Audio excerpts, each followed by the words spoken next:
We just pick four more of the more common types of hair loss. First condition I'd like to talk about is a condition called telogen effluvium. The hair follicles themselves actually aren't damaged. It's the hair that sits there that oftentimes is supposed to sit there for years, suddenly all fall out. It tends to happen after a stressful event, usually about 2 to 4 months after the event. It could be physical, such as surgery, an injury. It could be even a really bad viral illness, or even crash diets. Like, it can also be psychological. So people going through breakups, who go through stressful events at jobs, does vary quite a lot. What constitutes a stressful event that triggers this condition does vary from person to person. The next condition I wanted to talk about is we commonly hear about in the news and articles called androgenic alopecia. So androgenic alopecia is basically a form of hair loss that leads to the death of your hair follicles in response to hormones, more specifically androgens or testosterone. For men, it's mostly a genetic condition where your hair follicles are sensitive to one of the hormones called DHT.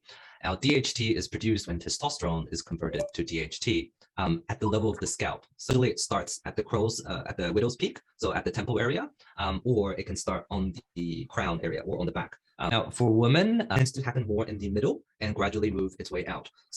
Conversion of testosterone into DHT.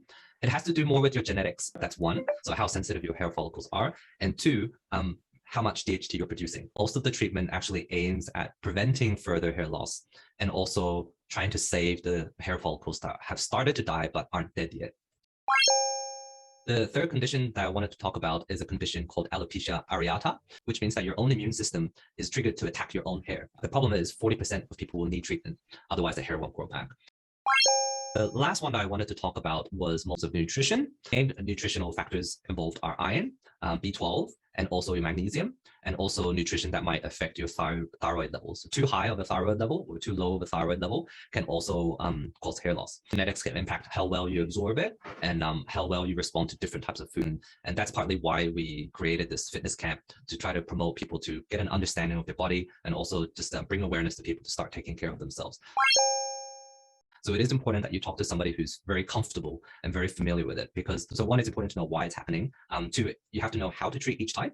For example, in Medicision Men's, we created mainly for men only, and we only have treatments available to address male pattern balding. On Medicision Men's, we run an online consulting platform.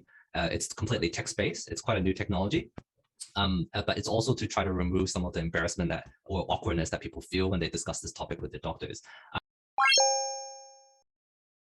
And for anybody who's interested for male pattern balding, if they want to start a consultation with Medicision Men's, you're most welcome to do so. We've got some resources online on our YouTube channel that we're slowly building as well, to try to add information and educate people on this topic. For you to be able to say, oh, I wish I knew that, but now that you do know that, you can watch out for it. So you can address it early. The earlier the intervention, the more benefit you'll get.